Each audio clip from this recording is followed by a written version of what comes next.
Here are 3 insane SEO secrets that can really help boost your SEO to the next level, especially if you're new. Number 3, content is king.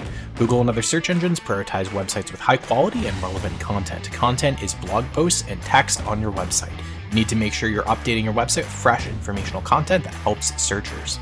Number 2, user experience. Users need to have a good experience on your page. This means fast page loading times and things to keep them engaged on the page, such as table of contents or blog posts in author box.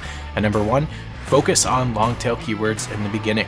These are going to be longer phrases that are made up of more words that are going to improve the chance you have of ranking in Google, because less people are going to be writing topics with that long of a search phrase. So things like how to do SEO versus how to do SEO for beginners in 2023. Obviously, the second is the longer tail keyword, and those are the kind of keywords you need to be focusing on. Head over to localrankninja.com to become an SEO ninja today.